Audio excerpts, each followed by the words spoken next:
보세요. 1억 원짜리 바이올린하고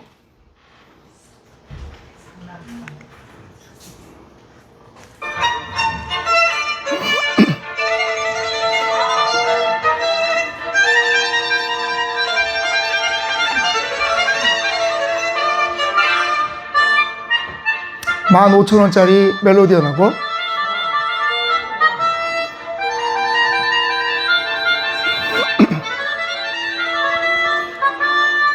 자, 우리는 뭐라 그러냐면, 아우, 내가 나한테도 1억 원짜리 바이올린이 있으면 나도 할 수 있는데 없으니까 못한다라고 이야기할 때가 있어요.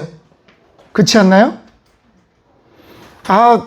근데 여러분, 우리가 우리의 삶 가운데에서 할 수 없는 이유를 찾으면 정말 수많은 이유들이 우리에게 찾아와요.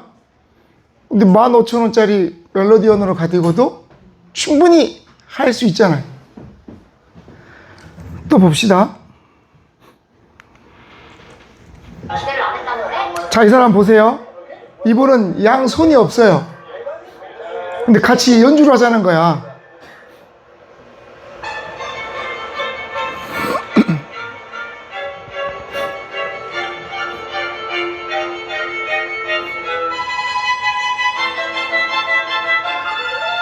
비발디 사기의 윈터, 겨울이에요. 과연 이분은 어떻게 할까?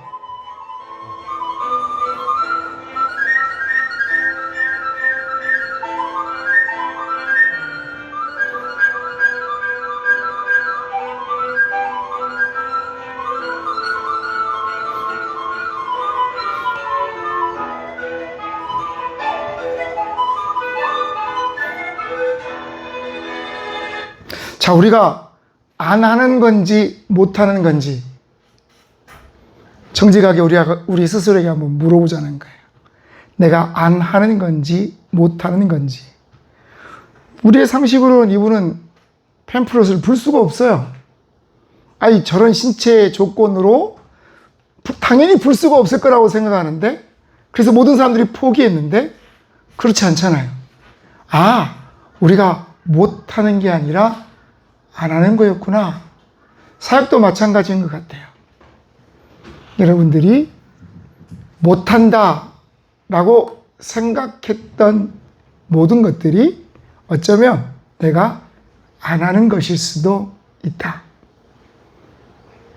사역 현장에서 무엇인가 새로운 것에 도전할 수 있는 우리 모든 오너들이 되기를 원합니다. 자, 그러면 오늘 우리가 어떤 이야기를 할 거냐?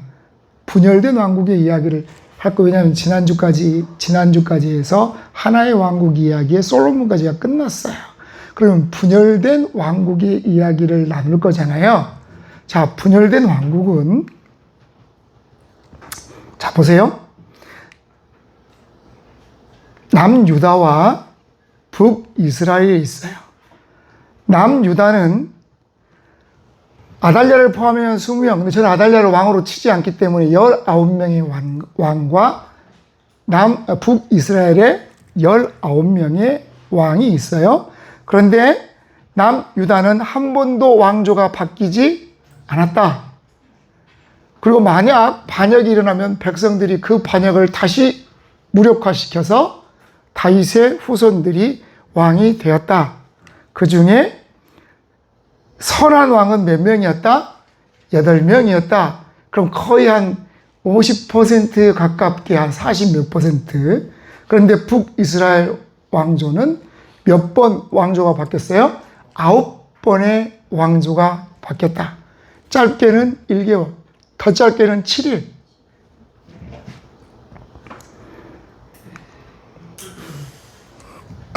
남유다는 단일 왕조 19명, 북이스라엘은 9개 왕조 19명.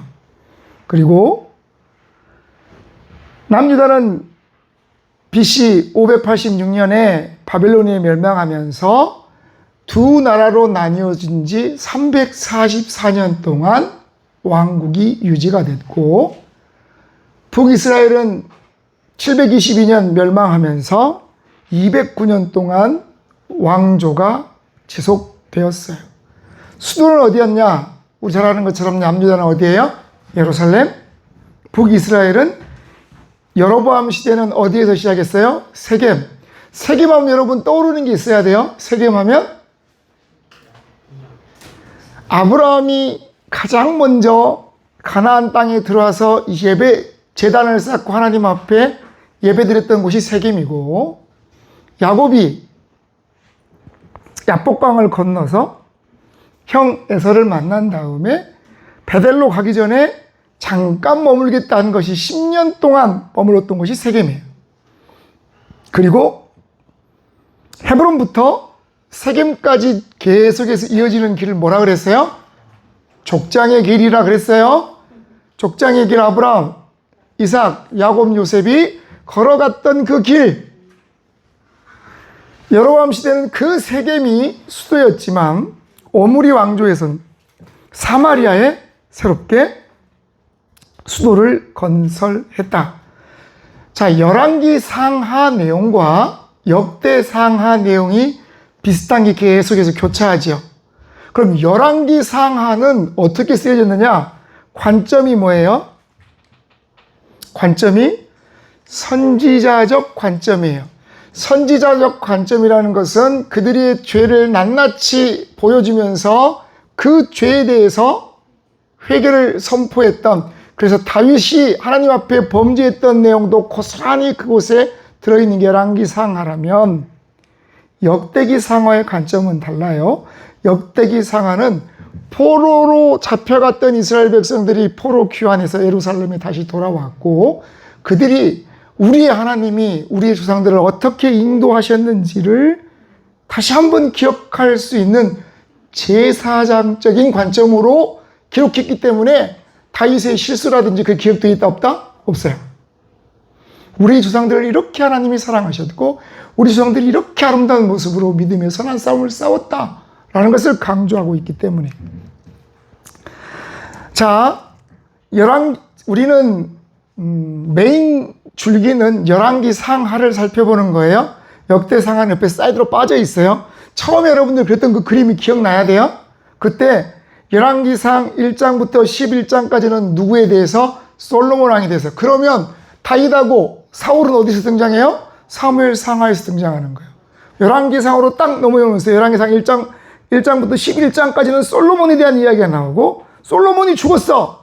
열왕기상 12장부터 14장까지는 왕국이 왜 분열됐는지가 등장하면서 열왕기상 15장부터 열왕기하 15장까지는 북이스라엘을 중심으로 기록되는데, 왕들을 중심으로 기록된 게 아니에요. 선지자가 어떤 활동을 했느냐를 기록한 건데, 거기에 등장하는 가장 유명한 선지자 두 명은 엘리야와 엘리사예요. 그리고 북이스라엘이 멸망하면 그 다음에 이게 어디로 포커스를 맞추겠어요? 남유다로 포커스를 맞춰요. 그래서 열왕기하 15장부터 17장까지는 북이스라엘이 어떻게 멸망했는가, 호세아 왕 때 어떻게 멸망했는가를 증거하고 있고, 그 뒤에 열왕기하 18장부터 나머지 25장까지는 그러면 남유다는 어떻게 멸망했는가를 포커스로 맞추고 있다는 거예요. 그게 열왕기 상하의 흐름이에요. 솔로몬이 있고, 솔로몬이 죽은 다음에 왜 분열했는가가 등장하고, 그 분열한 북이스라엘의 역사를, 왜 북이스라엘의 역사를 성경은 먼저 조명할까요? 그들이 하나님 앞에 범죄했기 때문에. 어떻게 범죄했어요? 단과 베델에 우상을 세우고 그 우상을 하나님 대신에 섬겼던 그 모습들을 아까 열왕기 상하는 누구의 관점으로? 선지자의 관점으로 그들의 죄를 책망하는 거기 때문에, 아, 얘들이 이런 죄를 졌습니다라고 이야기를 하는 거예요. 그래서 그들이 이렇게 망했답니다. 남쪽 유다는 그 중에 8명의 왕은 좀 그래도 하나님 앞에 깨끗하고 아름답고 선한 모습으로 살아가려고 했기 때문에 멸망으로 가려다가 다시 하나님 주시는 은혜로 갔다가 계속 갈팡질팡하는 모습 가운데에 열왕기하 18장부터 25장까지 그럼에도 불구하고 이스라엘 백성들이 멸망을 향하여 달려가는 모습을 보여주면서 이스라엘 백성들이 바벨론의 포로로 끌려가는 것으로 끝나요. 이해되세요? 이걸 여러분들이 그리고 있어야 돼. 그림이 그려지죠? 자, 그래서 자 보세요. 열왕기상을 보면 솔로몬에 대한 이야기, 어떻게 왕국이 분열했냐, 남과 북으로. 그리고 열왕기 15장부터 열왕기하 15장까지는 엘리야, 엘리사를 중심으로 어떤 사역을 했느냐. 그리고 열왕기하 15장부터 17절까지는 이스라엘, 북이스라엘 어떻게, 여기가 지금 무슨 성이겠어요? 사마리아 성이겠지, 수도니까. 그리고 남유다는 열왕기하 18장부터 25장까지 여기서 불타는 성은 어딜까요? 여기서 불타는 성은 예루살렘이에요. 이해되시죠? 자, 가봅니다. 그때 당시에 보세요. 북이스라엘이 있고 남유다가 있고 주위에, 그때 이제 예굽이 있고, 그때 당시 성경에 등장하는 모든 나라들이 다 있어요. 바산의 암소들아라는 말 기억나죠? 바산의 암소들이라는 살쪄 있는 아주 풍요로운 그곳이 이 지금으로 말하면 골란 지방, 여기가 갈릴리 호수기 때문에 갈릴리 호수 위쪽에 그 분지로 되어 있는 거기가 지금은 골란 지역, 거기에 있는 게 바산이었거든. 그리고 두로와 시돈. 헷은 어딜까요? 여러분, 헷 사람 누구를 알고 있어요? 우리야. 우리야는 이스라엘 사람이 아니에요.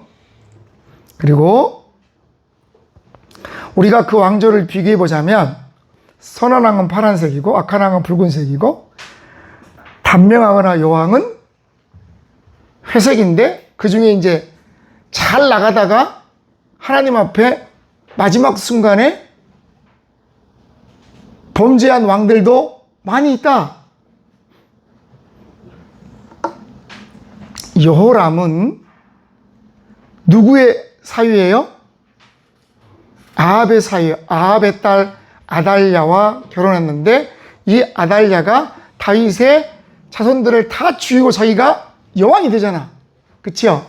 그런데 그래서 왕위에 오른 게 누구예요? 요아스 왕이에요. 그 요아스 왕을 왕으로 세웠던 게 여호야다 제사장, 고모부. 그런데 이 요아스가 정말 하나님의 은혜로, 여호야다가 제사장일 때는, 대제사장일 때는 그렇게 하나님의 말씀대로 살아가다가 여호야다가 죽자마자 180도 벗겨요. 그리고 여호야다의 아들도 죽여요. 그러면서 급격하게 악한 모습으로 살아가는 그런 왕이 되었다. 그리고 우리가 잘 아는 이 우시야도 정말 하나님 앞에 아름다운 모습으로 살아가다가 나중에 제사장만 분향할 수 있는데 자기가 그걸 분향하고 하겠다가 나병에 걸려서 폐위된다. 그냥 별궁에 갇혀서 한다. 이스라엘 19명의 왕, 저는 아달랴를 안 치니까 19명의 왕 가운데 제일 나쁜 남유다의 왕은 누구예요? 므낫세예요. 근데 이 므낫세가 몇 년 동안 왕위를 오르냐면 55년이에요. 꼭 나쁜 놈들은 오래 살아. 그 이상하죠? 이상해. 그리고 보세요. 이스라엘 왕 중에서 가장 하나님 앞에 칭찬받고 선했던 왕이 누굴까요? 요시야 왕이에요. 요시야 왕. 요시야 왕은 하나님의 율법책을 발견하고 또 종교개혁을 통해서 모든 이스라엘 백성들이 하나님만 섬기도록 했던 왕이 요시야예요. 근데 마지막에 가잖아요. 그러면 요아스는 애굽으로 잡혀가고, 요야김은 또 바벨론을 섬기다가 아니야, 우리가 그래도 친애굽 정책을 펴야 돼 하다가 1차 바벨론 침공이 있고 잡혀요. 그 뒤로 여호야긴이 올라왔는데 또 얘도 바벨론으로 잡혀가. 마지막 시드기야가 바벨론의 대항에서 또 마지막 예굽하고 우리는 친애국 정책을 피다가 바벨론의 3차 침공으로 이스라엘 예루살렘 성이 무너지고 시드기야는 두 눈이 뽑힌 채 바벨론으로 끌려가요. 그러면 이스라엘 남유다 왕 가운데 제가 개인적으로 싫어하는 왕이 있어요. 누굴까요? 여러분은 누가 제일 좀 싫어요? 저는 개인적으로 이 히스기야를 싫어해요. 왜요? 히스기야가 하나님 앞에 기도해서 자기 생명도 연장되고, 그렇죠? 그리고 사내립이 데리고 또 18만 8천명이 다 한꺼번에 죽기도 하고 놀라운 역사를 경험했는데 왜 저는 싫어할까요? 응?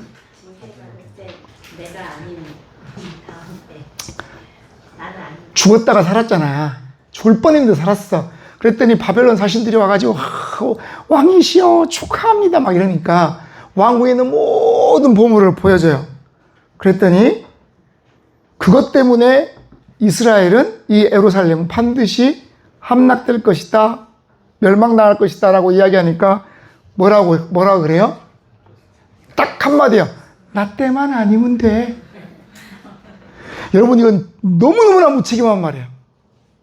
한국 교회도 어쩌면 지금 많은 것들을 누리고 있는 분들은 본인들이 사역할 동안에는 어려움이 없을 거라고 생각할 수 있어요. 그래요. 어려움을 겪지 않을 수도 있어요. 근데 사역하는 사람들이 나 때만 아니면 돼 하고 모든 사람들이 책임을 다음 세대에 넘기면 그 다음 세대는 어떻게 하겠다는 거예요. 나 때만 아니면 돼. 이건 지도자가 가져야 할 마인드가 아니거든. 담임 목사가, 여러분이 나중에 담임을 하는데 담임 목사가 뭐 나 때만 아니면 돼. 내 뒤에 오는 사람이 알아서 하겠지. 라는 그런 마인드를 가지고 있다 그러면 저는 그런 마인드나 예수님 앞에 우리가 호련히 설 때 분명히 그 모든 것들을 하나님께서 정산하실 거라고 생각을 해요. 그렇지 않나요? 이제 신대원 3학년쯤 돼가지고 1학년들 막 새로 들어온 1학년들을 더 막 어렵게 바뀌면 여러분 뭐라 그럴 거예요? 나 때만 아니면 돼. 그리고 졸업할 거잖아. 그렇지 않나요? 그건 아니라는 거야. 응? 여러분, 이게 정말 무서운 영적인, 어떻게 보면 교만이고, 이건 정말 우리가 다시 한번 여러분 사역하다가 부서 사역을 하더라도 나 하고 다음 사역자가 와서 뭐 알아서 하겠지. 나 때만 아니면 돼. 라는 생각은 절대 하지 마세요. 왜 웃을까? 자, 그리고 보세요. 이제 이걸 보면 돼요. 북이스라엘은 어떻게 해요? 시므리는 며칠간? 7일간. 7일 천하예요. 그리고 여호람 왕이 누군 줄 아세요?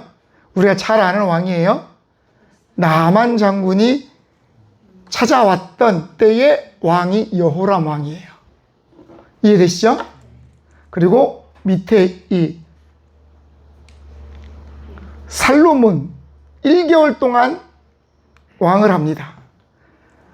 여러분, 북쪽 이스라엘은 한번 사람이 피로 권력을 잡기 때문에 그걸 본 많은 사람들은 또 다른 피를 가지고 권력을 잡으려고 하고, 피로 권력을 잡은 사람은 자기의 권력이 언제 뺏길지 모르기 때문에 초조한 날을 보내고 그것 때문에 늘 긴장하며 살 수밖에 없어요.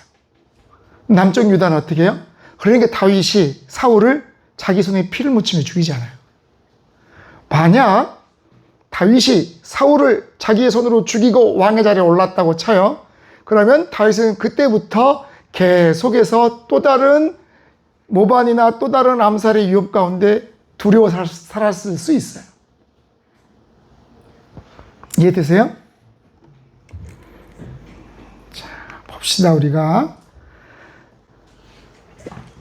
남유다 왕과 북이스라엘 왕들을 간단간단 해가지고 지금 정리한 거예요.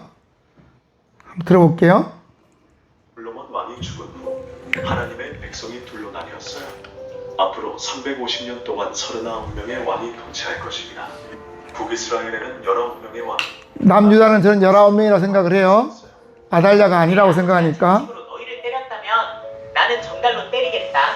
어리석은 말 한마디가 나라를 둘러나눴어요.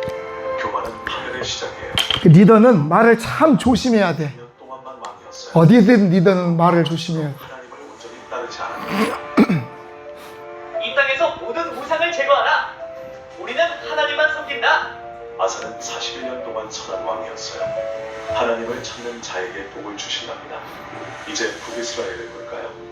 여로보암부터 시작되는 슬픈 이야기예요. 백성들아, 예루살렘까지 갈 필요 없다. 여기 우리의 신들이 왜 그래요? 여로보암아, 백성들이 하나님이 너를 남유다로 내려가서 정착할까봐. 내 집안이 멸망할 것이다. 정치적 계산으로 시작된 우상 숭배가 200년 동안 이스라엘을 괴롭혔어요. 여로보암의 아들 나답은 2년 만에 바하사에게 죽임을 당했어요. 아이야의 예언이 이루어진 거예요. 바하사는 24년 동안 왕이었지만 여로보암의 죄를 그대로 따랐어요. 항상 기준이 있어요. 여로보암의 길을 갔더라. 르호보암의 길을 갔더라. 이게 기준이 되는 거예요. 여호사밧은 교육을 통해 나라를 계획했어요. 하나님의 말씀을 아는 것이 얼마나 자, 중요한지. 남유다 다시 왔어요. 남유다로. 여호사밧의 아들들은 아합의 딸 아달랴와 결혼하면서 우상 숭배에 빠졌어요. 나쁜 교제가 얼마나 위험한지 보여주는 예입니다. 다윗의 후손을 모두 없애버려라. 아기 요아스를 성전에 숨겨야 해. 북이스라엘의 악한 영향이 남유다까지 미쳤어요. 하지만 하나님은 다윗의 후손을 보호하신답니다. 엘라는 술에 취해 있을 때 부하 시므리에게 죽임당했어요. 시므리는 7일 만에 오므리에게 패했고요. 죄는 더 큰 죄를 낳는답니다. 오므리는 강력한 왕이었어요. 오므라이스가 아니에요. 사마리아라는 새 수도를 건설했고 외국에서는 이스라엘을 오므리의 집이라고 불렀어요. 하지만 하나님 보시기에는 여전히 악한 왕이었답니다. 세상적으로는 성공한 왕들도 있고 많은 업적을 보여주는 왕도 있었어요. 북이스라엘에. 바알이 특히 신이 될 거예요. 여로보암 2세 같은 경우는 결혼해서 바알 숭배를 이루었어요. 정치적 결혼이 신앙의 타락을 가져왔답니다.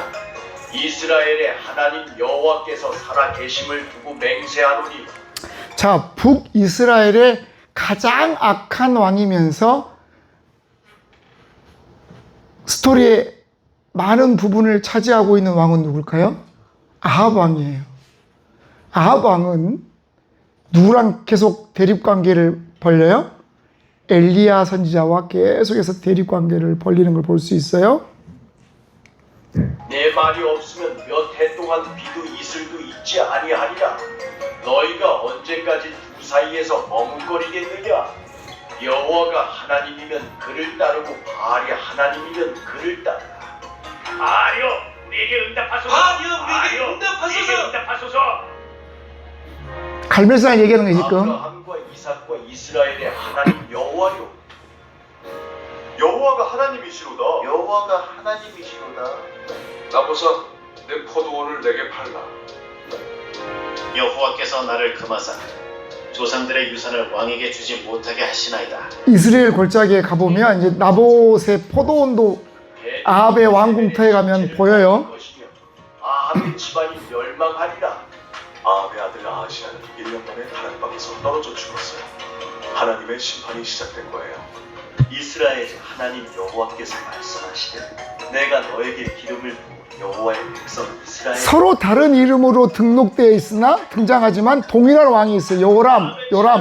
동일한 사람이에요. 왕이요, 하나님의 성전을 수리합시다. 아까 그 여호야다. 온 백성이 헌금하여 하나님의 집을 고치자.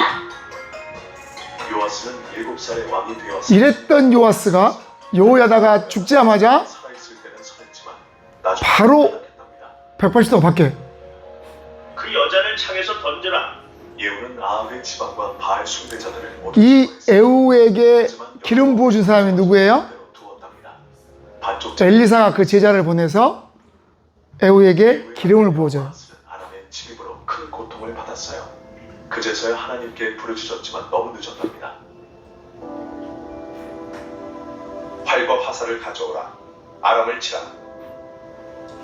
엘리사와 가장 밀접한 왕이에요. 5-6번 쳤더라면 아람을 진멸하였겠지만 이제는 3번만 치려. 자, 엘리사가 캐릭터가 원래 이런 캐릭터가 아니야. 항상 엘리사는 어떤 캐릭터예요? 대머리예요, 대머리. 이스라엘의 황금이었어요. 41년 동안 나라가 부강했지만 마음은 하나님에게서 멀어졌답니다. 가난한 자를 짓밟고 의인을 학대하는 너희에게 화가 있을진저. 그럼 여러분, 선지자들은 어느 때 가장 많이 활동했겠어요? 선지자들은 그 나라가 멸망할 때쯤 더 많은 선지자들이 하나님의 책망을 선포하고 회개를 촉구해요. 우시아는 52년 동안 성공적으로 나라를 다스렸지만 교만해져서 나병에 걸렸어요. 지금 얼굴에 패간 게 아니에요. 여로보암 2세가 죽자 북이스라엘은 혼란에 빠졌어요. 6개월, 1개월 만에 중년 왕들이 나타났답니다. 아수르 왕에게 조공을 바치자. 문하임은 아수르에게 거대한 세금을 바쳤어요. 북이스라엘이 속국이 되기 시작한 거예요. 계속되는 쿠데타와 암살. 북이스라엘은 정치적으로 완전히 무너졌어요. 이집트의 도움을 마지막 왕 호세아. 마지막 왕 호세아는 아수르를 개발하고 이집트와 동맹을 맺으려 했어요. 하지만 그것이 북이스라엘의 끝을 가져왔답니다. 기원전 720년 북이스라엘이 멸망했어요. 210년 동안 19명의 왕이 다스렸지만 단 한 명도 하나님을 온전히 섬기지 않았어요. 요담은 선한 왕이었지만 아들 아하스는 이방 이 통치 연도에 대해서는 조금씩 다를 수 있어요. 기준이 뭐에 따라서. 성전 문을 열고 정화하라. 조상들의 죄악을 끊어내자. 히스기야는 130년 만에 제대로 된 6월절을 지켰어요. 심지어 북이스라엘 백성들도 초청했답니다. 히스기야가 너희를 속이고 있다. 여호와가 너희를 구원할 수 있단 말이냐? 온 땅의 하나님 여호와여, 우리를 구원하사 얼마나 선한 왕처럼 보여. 신중하게 하옵소서. 여호와께서 말씀하시되 아수르 왕이 이 성에 들어오지 못하며 화살도 쏘지 못하리라. 그날 밤 여호와의 천사가 아수르 군대 18만 5천 명을 쳤어요. 보세요. 기도의 힘이 이때 얼마나 뜨거운지 가장 많은 사역을 했던 남유다의 선지자는 누구겠어요? 이사야. 문하세는 55년 동안 다스리며 유다 역사상 가장 악한 왕이었어요. 자기 아들을 제물로 바치고 무고한 피를 많이 흘렸답니다. 아, 내가 얼마나 큰 죄를 지었는가. 하지만 바벨론에서 회개한 문하세를 하나님은 용서하셨어요. 아무리 큰 죄라도 진정으로 회개하면 용서받을 수 있어요. 문하세의 아들 아몬은 아버지의 악한 길만 따라했어요. 2년 만에 신하들에게 자, 신하들에게 죽임을 당했지만 다시 다윗의 후손을 통해서 왕위를 잇게 해요. 하나님의 말씀을 얼마나 어겼는가. 아까 어떤 왕이 제일 하나님 앞에 선한 왕이라 그랬어요? 요시야 왕. 요시아는 다시 한번 나라를 완전히 정화했어요. 단부터 브엘세바까지 모든 우상을 제거했답니다.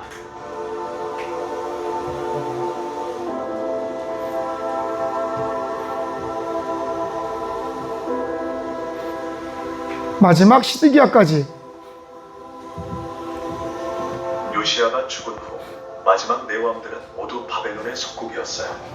여호야김이 반역하면서 최종적인 심판이 시작되었답니다. 기원전 586년 나미다도 멸망했습니다. 자, 이렇게 하니까 어떻게 해요? 남유다 19명의 왕, 북이스라엘 19명의 왕이 이렇게 쭉 간단하게 정리가 되는데, 여러분도 이게 어느 정도 큰 그림을 그리고 있어야. 가장 어려운 게 분열 왕국의 왕들이에요. 그렇지 않나요? 그 왕이 그 왕 같고 저 왕이 저 왕 같아서 큰 그림을 그리고 있습니다. 북이스라엘 아합, 오므리 왕조의 아합, 그 다음에 에후 왕조, 여로보암 2세는 가장 부궁하였지만 가장 하나님 앞에 하나님께로부터 멀어졌던. 그래서 아모스 선지자 나와서 막 회개를 촉구하고, 나중엔 계속 되니까 호세아 선지자 나와서 또 회개를 촉구하고. 하지만 19번째 왕 호세아 때 아수르의 멸망당하면서 북이스라엘은 끝나요. 남유다는 8명의 선한 왕이 군데군데 있으면서 그들이 하나님 앞에 죄악을 저질렀던 것을 회개하고 돌아오고 또 죄악을 저지르고 돌아오고 하는 모습들이 남유다에게는 계속해서 있고, 그때 어떤 선지자들이 있었느냐? 우리가 잘 모르는 선지자들도 있어요. 이런 선지자가 있었어? 근데 우리는 주로 가장 많이 아는 선지자가 누구예요? 엘리야, 엘리사. 그쵸? 자, 엘리야를 보면 우리가 잘 아는 것처럼 엘리야가 어떤 사역을 해요? 3년 6개월 동안 비가 안 오게. 이슬도 없어. 왜 이슬이 중요하냐면 이스라엘은 기온에 그 광야가 기온차가 있잖아요. 그러면 그 기온 차이로 이슬이 맺혀. 그게 수분이에요. 그런데 그 이슬도 안 맺혀요. 물기란 물기는 찾아볼 수도 없을 그런 땅으로 바뀌는 거예요. 3년 6개월 동안 지금 그 이란 전쟁에 담수화 시설을 폭격하잖아요. 그러면 담수화 시설이 사라지면 수천만 명이 죽는다 그러잖아요, 지금. 왜요? 물이 없으니까. 마찬가지. 3년 6개월 동안 물이 없었다, 비가 안 내렸다고 생각해 보세요. 그 나라의 형편이 어떻게 됐을까? 우리나라도 올 여름 동안에 한 4개월 동안 비가 하나도 안 와. 그럼 어떤 일이 벌어질까요? 모든 가정은 제한급수를 할 거예요. 4개월만 비가 안 와도 그 가뭄에 지난번에 강릉 유명했죠. 이 전라도도 비가 안 와가지고 그때 광주도 제한급수를 할까 말까 할 정도로 수위가 완전히 떨어졌거든. 근데 여러분 3년 6개월이면 엄청난 시간 아니에요? 그런데도 중요한 건 이스라엘 백성들이 비가 안 옴에도 불구하고 하나님 앞에 회개를 안 하더라는 거예요. 바알과 아세라, 특히 바알은 풍요의 신인데 풍요를 어떻게 줘요? 농사를 주관하는 신이기 때문에 바알이 비를 내려야 농사가 잘 돼요. 그런데 3년 6개월 동안 비가 안 와. 너무나 아이러니하잖아. 하나님이 그걸 통해서 이스라엘 백성들을 치시는데 회개를 하질 않아. 이게 그들의 모습이에요. 그래 시내가에서 하나님이 떡과 고기를 공급하셨어요. 성경 최초에 등장하는 배민이에요. 아, 무슨 말인지 이해 안 돼요? 성경 최초에 등장하는 배달의 민족이라고. 그것도 드론이잖아. 요즘 우리 드론, 지금 뭐 드론을 하잖아요. 살아있는 새가 와서 쫙 갖다 주고 도시락 다시 걷어가고. 성경에는 지금 우리가 상상할 수 없는. 그리고 사르밧 과부의 집, 이따 보게요. 갈멜산에 대결이 있고, 그가 그럼에도 불구하고 호렙산으로 도피해야 돼, 도망해야 돼. 이거는 우리가 이제 그 목회자의 탈진에 대해서 한번 살펴볼 거고, 근데 그 탈진을 어떻게 이겨낼 것이냐? 하나님이 세 가지 사명을 주시거든. 그리고 엘리야를 불러가시면서 엘리사를 보내주십니다. 자, 한번 볼까요, 우리가? 그리고 엘리사가 사역을 할 때 엘리야가 겉옷을 주고 엘리야가 지나가면서 요단을 쳤더니 물이 갈라지고, 다시 엘리사가 돌아오면서 요단을 쳤더니 또 물이 갈라지고, 과부의 기름병도 우리는 알고 수냄 여인도 알고, 그쵸? 나아만 장군을 치유했던 것도 알고, 도단성 사건도 알고, 아까 엘리사가 마지막으로 요아스 왕에게 뭐라 그래요? 활로 치라 그랬더니 그냥 5번을 쳤으면 아주 그냥 다 진멸됐어요. 3번밖에 안 쳤다고 막 하는 이야기가 여기서 등장을 해요. 자, 볼까요?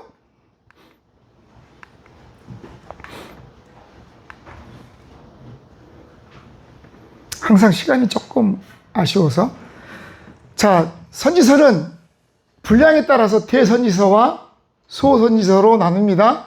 대선지서 5권과 소선지서 12권. 그것도 분열왕국 시대에 남유다 북이스라엘에서 활동했던 선지자가 12명, 포로 시대 때 에스겔, 다니엘, 학개, 스가랴, 말라기. 포로 시대라는 거는 포로 시대와 포로 귀환 시대를 통틀어 활동했던 5명의 선지자가 있었다라고 생각하시면 되고, 그들이 활동했던 장소는 남유다, 북이스라엘, 북이스라엘 아모스 호세아잖아요.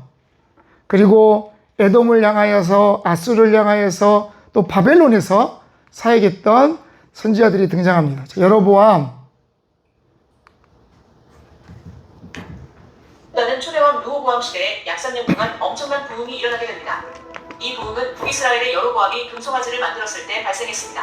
이 행위로 인해 제사장, 레위, 그리고 하나님을 찾는 많은 사람들이 북쪽을 떠나 남유다로 내려왔고 이들의 남쪽 이주는 남유다에서 영적 부흥을 가져왔습니다. 그러나 르호보암 왕은 이 부흥의 진정한 의미를 깨닫지 못하고 유행처럼 흘러가도록 내버려뒀습니다. 열왕기상 14장 22절에서 24절에 따르면 이 시기 남유다는 하나님 보시기에 악을 행하며 산당과 우상, 아세라상을 세웠으며 그 땅에는 남색하는 자들이 있었습니다.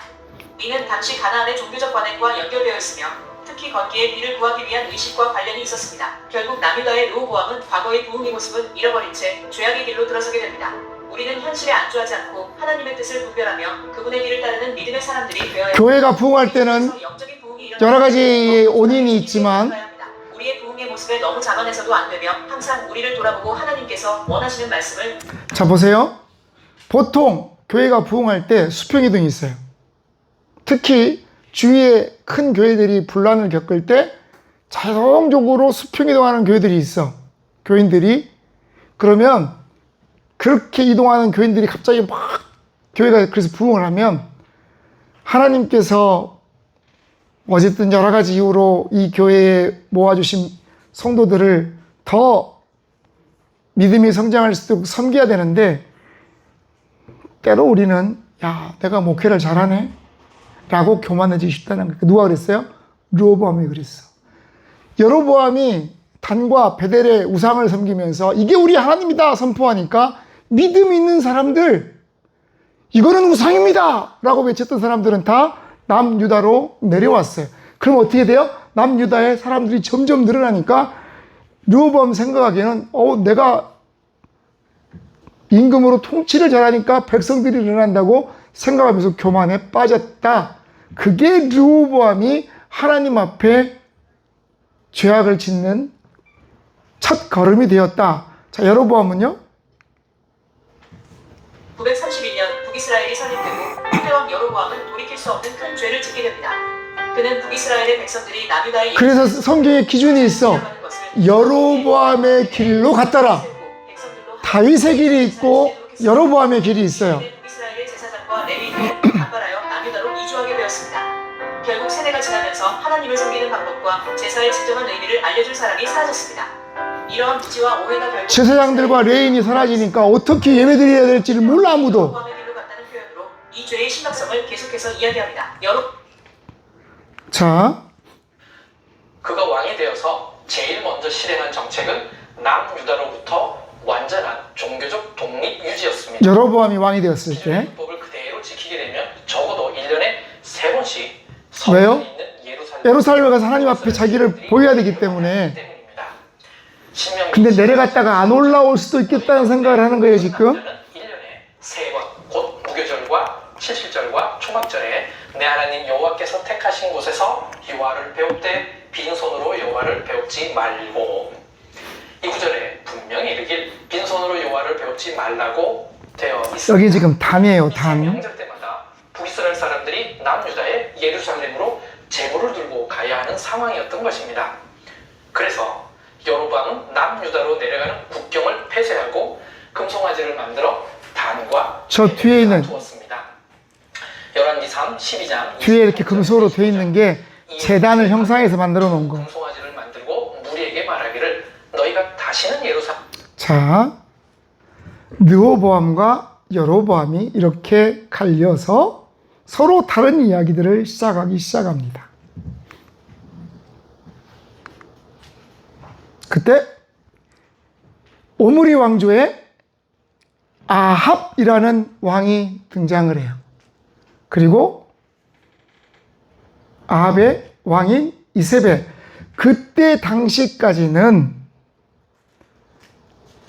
바알과 아세라 상들이 북이스라엘에도 그렇게 만연하지 않았어요. 누가 오면서 시돈 왕의 딸인 이세벨이 북이스라엘 왕궁으로 시집을 오면서 그 우상들을 가지고 들어왔고 그 우상들이 만연하게 됐어요. 왜? 시돈은 그 우상의 가장 번성하고 상징적인 장소였기 때문에.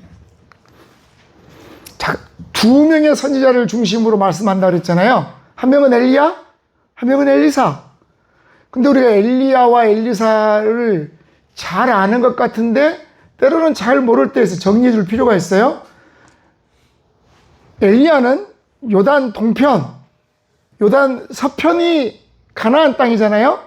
요단 도편 두 지파 반이 살았던 그 지역의 디셉이라는 곳에서 태어납니다. 여러분 디셉을 안 가보셨잖아요. 이렇게 생겼어요. 선지자 엘리야가 태어나서 자란 곳은 길르앗 산지 중앙에 위치해 있다. 집 주변에는 도토리가 열리는 상수리 나무로 가득했다.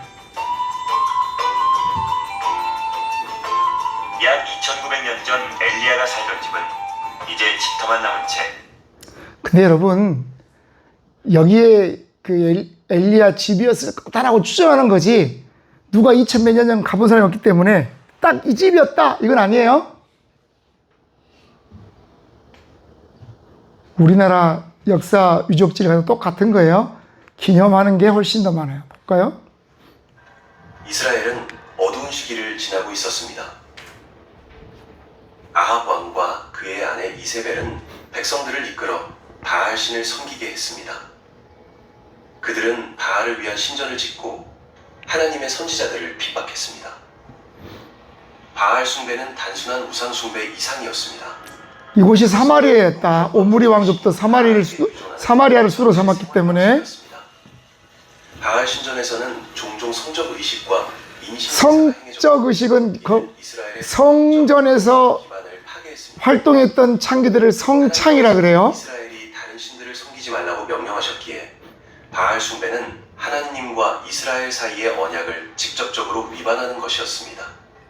아합은 이스라엘의 모든 왕 중에서 하나님 앞에 가장 많은 악행을 저질렀습니다.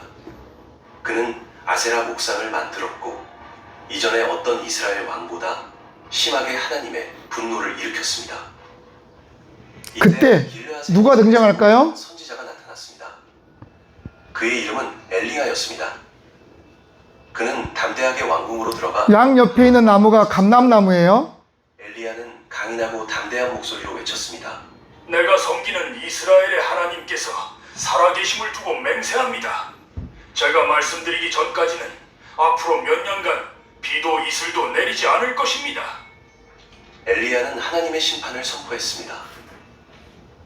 이는 이스라엘이 바알을 섬기는 죄에 대한 하나님의 응답이었습니다. 먼지 풀풀 나잖아. 비와 풍요의 신으로 여겨졌기에 가뭄은 바알이 거짓 신임을 증명하는 방법이었습니다. 하나님께서 엘리야에게 말씀하셨습니다. 이곳을 떠나 동쪽으로 가서 요단 앞 그릿 시냇가에 숨어라. 그 시냇물을 마시거라. 내가 까마귀들에게 명령하여 그곳에서 너를 먹이게 하리라. 엘리야는 하나님의 말씀대로 그릿 시냇가로 갔습니다. 그는 시냇물을 마셨고 까마귀들이 아침과 저녁으로 요즘 같으면 드론이야. 그죠?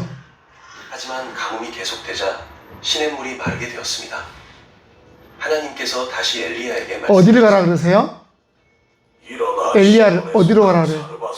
시돈. 아까 시돈이 어디라 그랬어요? 그 우상들이 가장 많이 섬기는 곳이 시돈이. 사르밧은 바알 숭배의 중심지인 시돈 지역에 위치한 작은 마을이었습니다. 어촌이에요. 하나님께서 엘리야를 그곳으로 보내신 것은 아이러니. 자, 아니고 우리가 사르밧 과부 시돈에 있는 사르밧이에요. 시돈 안에 있는 장거만 한 군데 이렇게 생겼어요. 여러분들이 지금 가면 못 가요 여기를. 왜? 여기는 레바논에 속해 있는 곳이기 때문에 여러분들은 레바논에 못 들어가요. 여행 제한 구역이기 때문에. 그래서 더 이상 접근을 못하게 하고 어렵게 다가왔고요. 이 사렙다의 앞에 이 바닷가에는 이렇게 자그마한 거초. 자, 이 사렙다를 향해서 누가 와요? 엘리야가 오지요. 자, 어떤 일이 있었을까요?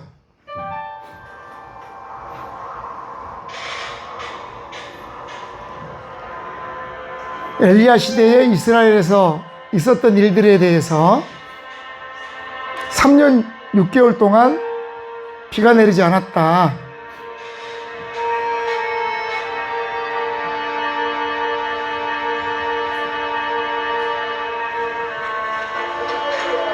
자, 그러면 누가 등장하겠어요? 사르밧 과부가 등장하겠죠? 누굴까요? 누가 주인공일까요? 항상 앵글 중앙에 있는 사람이 주인공이야?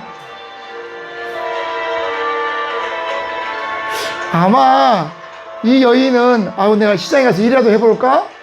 일할 곳도 없고 אדוני הטוב, האם תעשה חליפין עמדי תמורת הצבעה? 집에서 좀 팔만한 거 가지고 왔는데 이거 좀 팔아달라 그랬는데 팔려요? אין דבר לאכול. אני מצטער. 영어도 힘든데 이거는 지금 또 현지어로 하기 때문에 더 힘들잖아. 그래도 우리는 뭐가 있어요? 눈치가 있어. 저거 가지고 좀 바꿔서 뭐 쌀이라도 사올까 했는데 아이고 이런 깨졌네. 희망이 없다.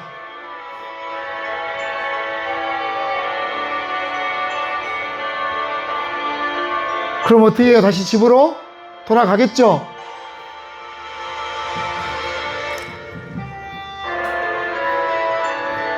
그 여인이 이렇게 힘들게 지냈었다. 자, 집에 왔더니 그래도 사랑스러운 아들이 딱 깨어가지고 그러면 이 여인이 지금 뭘 해야 돼요? 한번 이제 쌀독에, 우리 같으면 쌀독에 쌀이 얼마 있는지 한번 보겠죠? 남는 게 있어요, 없어요? 성경대로 한 줌 있지, 한 줌. 근데 이제 한 줌이 참 적네. 내일을 먹여야 되니까 뗄감을 떼러 가자 하고 나갑니다. 자, 지금 뭘 주어요? 뗄감을 줍잖아. 여러분 보세요. 자, 누구예요? 지금 오는 사람이? 엘리야겠죠. 두 사람의 시선이 부딪혀요. 하나님이 엘리야에게 뭐라 그랬어요? 야, 사르밧 가면 너의 이 가뭄 때 너의 모든 걸 해결해 줄 과부가 있다. 그러면 엘리야는 어떤 기대를 해요? 아주 무슨 부잣집 과부인가? 그 생각 안 하겠어요? 내가 가면 모든 걸 해결해 줄 수 있다네? 하고 막 기분 좋게, 야, 거기만 가면 이제 모든 걱정은 끝이다. 라고 지금 오는 사람의 시선과 사르밧 과부는 뭐예요? 하나님이 오늘 우리 집을 위해서 하나님의 사람을 보내주신다 그랬는데, 그러면 여러분 지금 엘리야가 올 때 뭘 가져와야 돼요? 엘리야가 올 때 빈손으로 오면 안 되는 거예요, 지금. 왜? 자기 집이 먹을 게 있어요, 없어요? 그럼 막 곡식자루도 막 이렇게 해가지고 말 몇 필에다가 막 이렇게 아주 그냥 바리바리 싸들고 와야 되는데 엘리야의 손을 보세요. 빈손이네? 두 사람의 실망하는 눈빛이 서로 마주치지 않았을까? 왜 그래요? 우리가 기대하는 게 있거든. 근데 하나님이 우리의 기도를 뛰어넘고 일하신다고 성경은 말씀하잖아요. 여러분, 우리 성경을 볼 때마다 큰 그림을 그릴 수도 있지만 그 안에 등장하는 그런 작은 이야기 가운데에서 또 우리는 나름대로 하나님의 은혜를 바라볼 수도 있어야 돼요. 시간 관계상. 자, 그리고 엘리야의 사역의 클라이막스는 어디예요? 갈멜산이죠. 자, 보세요. 온 이스라엘과 이세벨의 상에서 먹는 바알의 선지자 450명과 아세라의 선지자 400명을 갈멜산으로 모아 내게로 나오게 하소서. 갈멜산에서 바라보면 지중해가 쫙 보여요. 사람들을 다 모은 거야, 지금. 너희가 언제까지 두 사이에서 머뭇머뭇하려느냐? 여호와가 만일 하나님이면 그를 따르고 바알이 만일 하나님이면 그를 따를지니라. 백성들은 아무 말도 하지 않았습니다. 사람들이 물을 못 먹어가지고 다들 눈이 휑해 있잖아, 지금 봐봐. 나는 여호와의 선지자요 홀로 남았으나 바알의 선지자는 450명이로다. 그런즉 송아지 둘을 우리에게 가져오게 하고 그들은 송아지 하나를 택하여 각을 떠서 나무 위에 놓고 불은 놓지 말며 나도 송아지 하나를 잡아 나무 위에 놓고 불은 놓지 아니하고 너희는 너희 신의 이름을 부르라. 나는 여호와의 이름을 부르리니 이에 불로 응답하는 신 그가 하나님이니라. 백성들은 이 제안에 동의했습니다. 바알의 선지자들은 아침부터 저오까지 바알의 이름을 불렀습니다. 바알이여, 응답하소서. 그들은 제단 주위를 뛰며 춤추었지만 아무 응답도 없었습니다. 정오가 되자 엘리야가 그들을 조롱했습니다. 큰 소리로 부르라.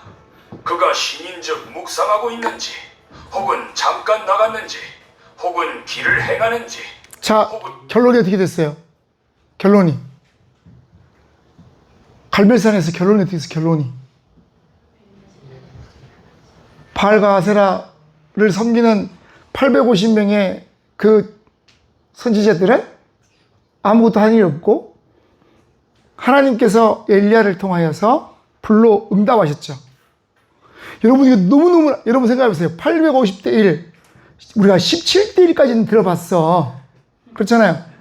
전설 속에 17대 1은 들어봤는데 850대 1이면 마동석도 안 돼. 그렇지 않나요? 근데 850대 1을 엘리야가 감당합니다. 그리고 하나님이 응답하세요. 그래서 우리는 이런 찬양을 해요. 아, 여기는 지금 그 갈멜산이 이렇게 생겼어요. 가면 엘리야의 동상이 있고 앞에서 보면 이스라엘 평야가 쫙 펼쳐져 있어요. 그래서 그 이스라엘 평야를 보면 모래산도 보이고 길보아산도 보이고 산들이 쫙 보여.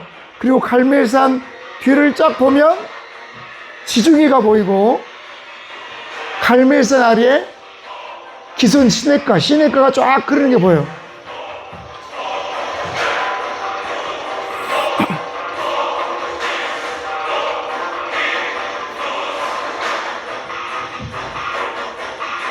자, 보세요. 우리는 그때 그 하나님을 이렇게 노래합니다.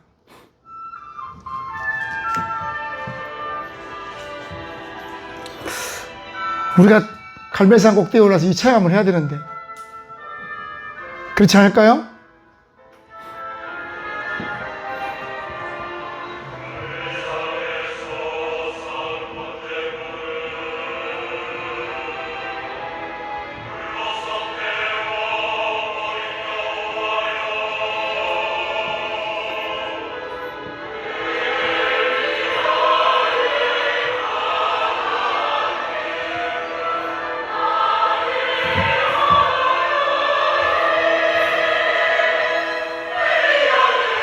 여러분 이 찬양을 들을 때마다 어떤 생각이 드세요?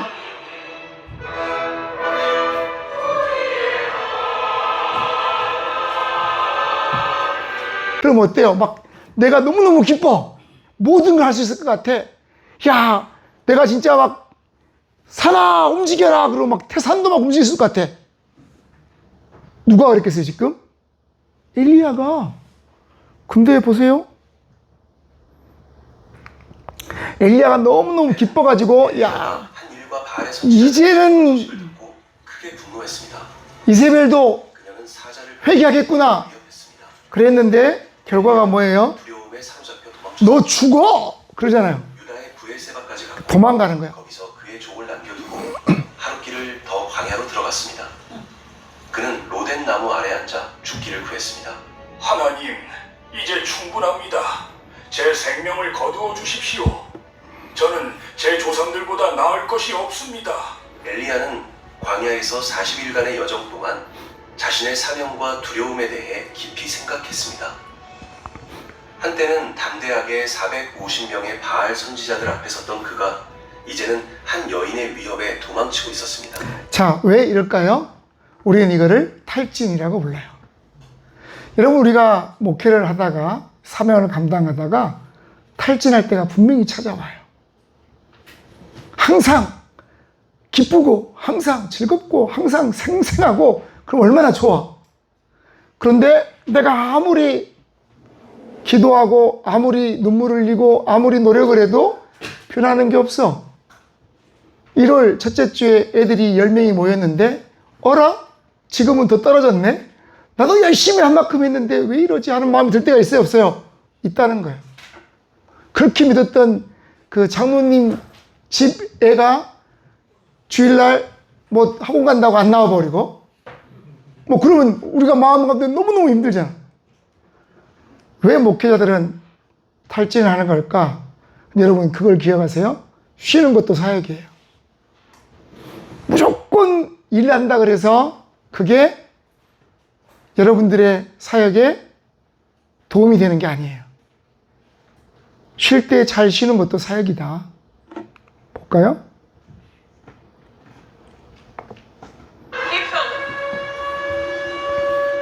이게 뭐를 다룬 영화일까요? 토네이도.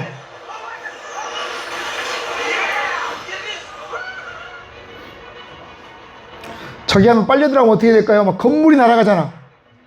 265km, 265km. 엄청난 거 아닌가요?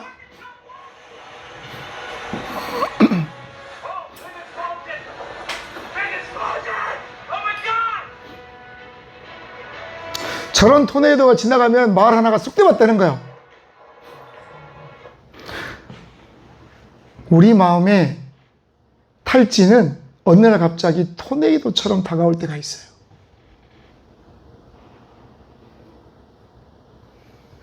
주일날 아침에 침대에서 정말 일어나기 싫어. 그래서 누워있으니까 엄마가 와서 깨워. 야, 너 교회 가야지. 싫어요. 나 오늘 안 가. 그랬더니 그 엄마가 뭐라 그래요? 야, 네 그 교회 담임 목사야. 빨리 가. 할 때가 온다는 거예요. 아니 진짜 우리가 하나님의 말씀을 거룩하게 외치지만, 내가 정말 온 힘을 다해서 외치지만 때로는 내가 이렇게 외친다고 해서 성도들이 변할까 하는 말할 수 없는 자괴감이 우리에게 찾아올 때가 있어요. 자, 봅시다. 이전에 중국 동포 한 분이 우리 교회를 찾아오셨어요. 예배 끝나고 하시는 이야기가 하도 많은 분들이 가서 설교 들어보라고 해서 왔는데, 설교를 들어보니까 목사님에게는 성령의 능력이 없는 것 같다. 그래서 성령의 능력이 있으신 목사님이 계신 교회를 좀 소개해달라. 아주 순진하게 말씀하셔서 기분도 안 나쁘더라고요. 그래서 같이 찾아보자고, 그런 분이 어디 계신지 우리 한번 같이 찾아보자고 그렇게 말씀을 드렸어요. 실제로 정말 말에 재주도 없고, 그런데 어떻게 매주일 이렇게 설교를 하며 또 예수 동행 운동을 또 이렇게 할 수 있는 건지, 하나님 정말 제가 해도 되는 건지, 그렇게 하나님께 기도했던 적이 많았습니다. 그때 하나님께서 저에게 주신 답이, 너는 그것을 네가 하는 줄 아느냐? 내가 너를 통해서 할 뿐이야. 너는 오직 내가 전하라고 하는 말을 전하는 것이 네가 할 전부야. 때로 우리가 설교할 때 양심에 막 갇히 느껴지지 않아요? 나도 이렇게 못 사는데 내가 이렇게 설교하는 게 과연 맞는가? 그런데 여러분, 우리가 내가 그렇게 살기 때문에 설교하는 게 아니에요. 하나님이 그걸 원하시니까 설교하는 거예요. 그리고 설교자는 내가 전한 말씀대로 살아가기 위해서 몸부림치는 사람이지, 여러분 나는 이렇게 삽니다, 여러분 그렇게 못 살지요, 네롱 하는 게 설교자가 아니라는 거예요.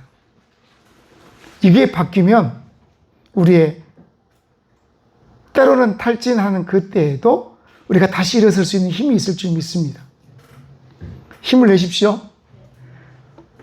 그 탈진은 언제 우리에게 찾아올지 모릅니다. 그리고 그 뒤에 등장하는 선지자가 누구예요? 엘리사예요. 여기는 엘리사의 고향. 엘리야의 후계자가 된 엘리사의 고향은 엘리야의 고향에서 얼마 멀지 않아요. 둘이 초등학교 같을지도 몰라. 같은 곳으로 보내어 이스라엘 백성들에게 하나님의 존재와 그 능력을 드러나게 하셨다.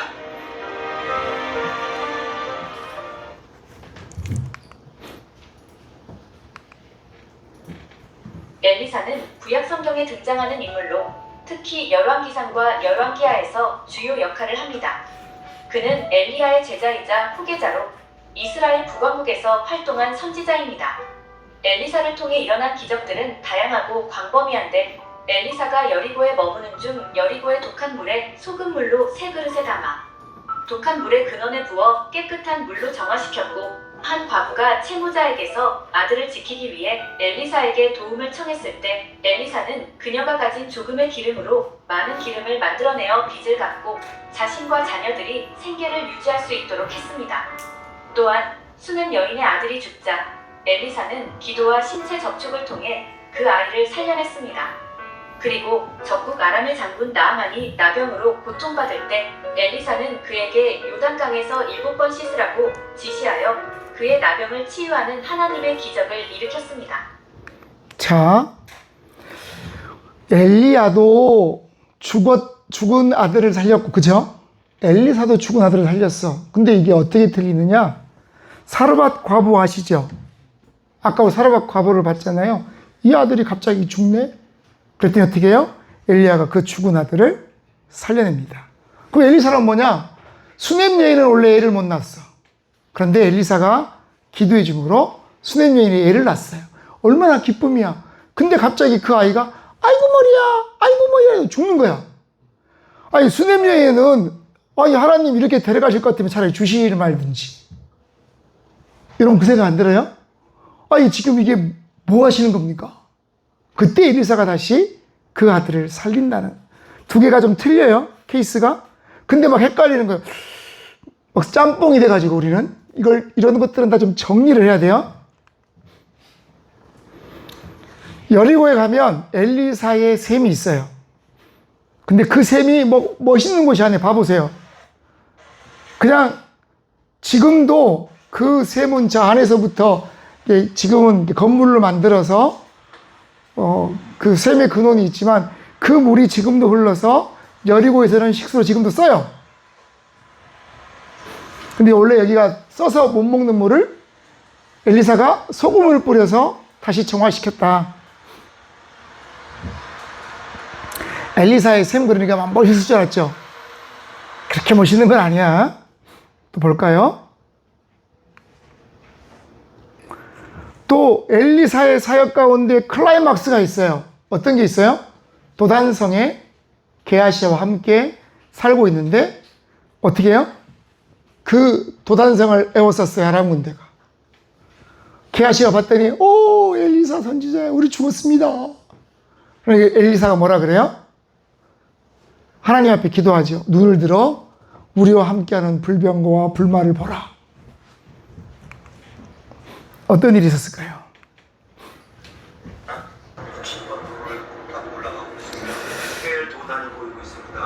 텔 도단, 텔이라는 거는 그 층층으로 쌓이는 건데 도단의 그 옛날 그 도단의 모습으로 가는 거예요.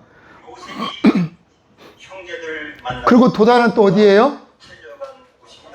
요셉이 형들 다 따라가다 거기서 잡혀가지고 웅덩이에 있다가 발려간 곳이 도단이잖아요. 하나님의 중심으로 그 아람 군대를 사마리아 성까지 끌고 갔던 사건이 일어났던 곳입니다. 이 도단은 텔 도단이라고 하는 이 장소로 확인되었습니다. 우리 같으면 여기다가 무슨 기념품 상점도 세우고 뭘 세워가지고 뭐 음식점도 있고 막 이럴 것 같잖아요. 우리 같으면 그렇게 하겠지. 여러분 이스라엘 가가지고 한번 돌아보면 정말 중요한 걸 빼놓고는 하는 데가 거의 없어요. 특히 이제 그 팔레스타인들이 거주하고 있는 지역은 세겜 같은 곳이라든지 헤브론 같은 곳이라든지 그렇게 많이 발달을 하지 못했어요.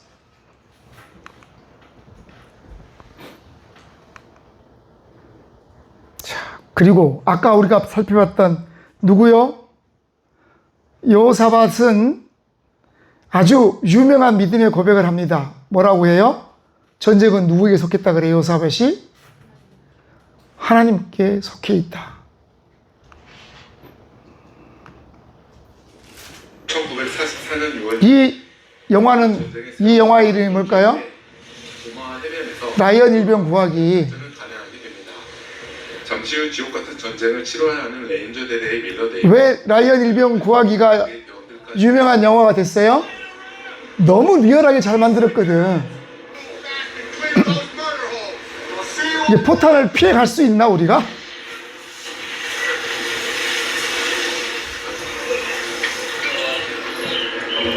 자, 문을 열자마자 어떻게 돼요? 순삭이야, 순삭.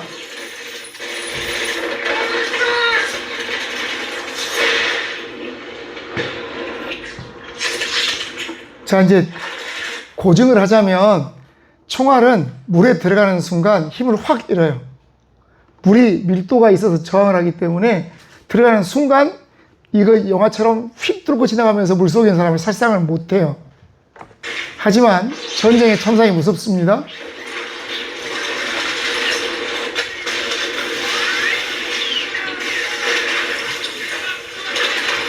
자, 여러분이 지금 이게 그 유명한 노르망디 상륙작전이거든요. 여기에 지금 참가를 했어. 여러분이 어떤 마음이 들겠어요? 아니, 전쟁은 하나님께 속한 것이니까 하나님이 이기고 싶었지. 여러분, 이런 생각으로 그냥 아무런 두려움 없이 전쟁터에 나갈 것 같아요? 아니라는 거예요. 전쟁터는 현실이기 때문에 두려워요. 두려워. 그런데 하나님이 뭐라고 말씀하세요? 전쟁은 나에게 속해 있다? 라고 말씀하시는 거예요. 제가 뭐라 그랬어요, 아까? 히스기야 왕을 저는 별로 안 좋아한다. 왜요? 나 때만 아니면 돼. 자, 호세아가 북이스라엘의 마지막 왕은 호세아 왕이에요. 그 호세아 왕이 어떻게 해요? 이스라엘의 마지막 왕 호세아.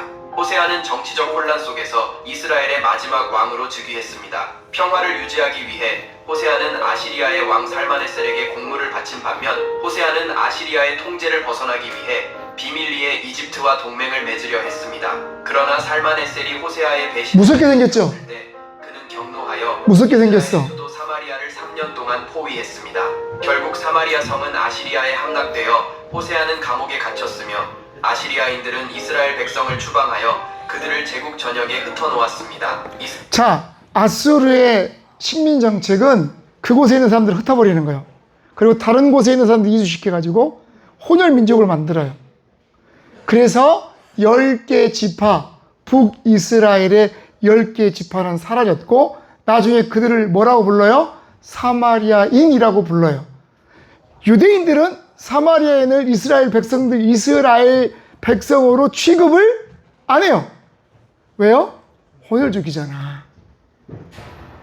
그리고 에레미야가, 자, 이사야와 함께 등장하는 선지자가 있어요. 누구예요? 에레미야예요. 에레미야를 보면 에레미야의 많은 비유 가운데 유명한 비유가 있어요. 무슨 비유요? 토기장이 비유예요.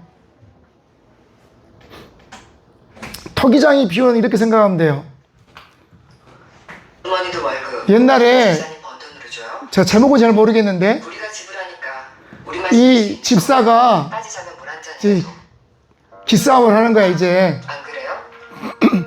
자기가 헤게모니를 가지고 그 집을 막 좌지우지하려고 그러는데 새로 들어온 며느리가 보통 얘기가 아니야. 어떤 식으로 하라고 디렉션 주세요. 어떤 식으로 하라고 지시하셨냐? 이거 알아요? 별다른 거 있어요? 난 처음 보는데. 새롭게 돌리는 거죠? 얼룩 보이죠? 수건으로 얼굴만 닦아요? 발가락, 몸 구석구석 닦아요. 세탁기만 돌리면 어떡해요? 부벼서 넣어야지. 수건만큼은 꼭. 자, 왜 그래요 지금? 입술은 왜요? 기분 나쁘다 이거지. 말씀 잘하셨어요. 지난주에 향기한테 한 소리 했다고 바가지마 잡돌이 했는데. 잡돌이요? 잡돌이 뜻 아세요? 아주 요란스럽게 족치고 야단치는 거예요. 그날 내가 몇 마디 차분히 얘기했지. 집사님 눈에 요란스럽게 족치는 걸로 보였어요? 자, 여러분 보세요. 주인이니까 당당하게 이해하는 거예요 지금. 그쵸? 그 내용을 알겠네. 그래요? 이게 제목이 뭐였어요? 제목이 나는데 그 비디오 보면 그 뭐지? 그 비디오 보면 뭐지? 나도 보면 알지. 근데 그거예요. 결국은 며느리가 집주인이잖아. 아까 그러잖아요. 집사님 돈으로 이 사람들 월급 줘요? 그 말이잖아요. 내가 월급을 주래 당신이 무슨 상관이냐? 내가 이 집 주인이다. 이거 아니에요. 집 주인이니까 당당하게 소리를 지르는 거예요. 또 하나님은 우리를 창조하신 창조주신데 하나님이 당연히 큰 소리 치시는 거 아니에요? 우리는 하나님 원하시는 대로. 그쵸? 내가 이걸 그래서 보여드리려고 했는데, 또 밖에서 방황하는 별들을 생각하니까 빨리 끝내줘야지. 이거 하나 보고 끝냅시다. 자, 마지막 바벨론의 3차 침공 때, 여러분들은 별 생각 안 하겠지만 이런 영상 하나 달라고 진짜 막 전 세계를 돌아다니거든. When King Jehoiakim of Judah tries to rebel against Babylon, 여호야긴, 그 다음에 시드기야까지 계속 이어지는 1차, 2차, 3차의 침공에서 10 years later, Jehoiakim's 이스라엘이 멸망하잖아요. rebels again against the Babylonians. 시드기야가 마지막으로 반역하고 바벨론의 느부갓네살 왕이 3차 침공을 통해서 예루살렘을 함락시킵니다. On the 10th of Tebet, 588 BCE, he arrives at the walls of Jerusalem with a huge 이건 아마 army. 예루살렘에서 방송됐던 그 자료였을 거예요. I'm standing by the northern wall of the city. This tower, known as the Israelite Tower, was uncovered by Professor Nachman Avigail in 1970. 자, 이렇게 해서 분열왕국의 이야기가 끝납니다.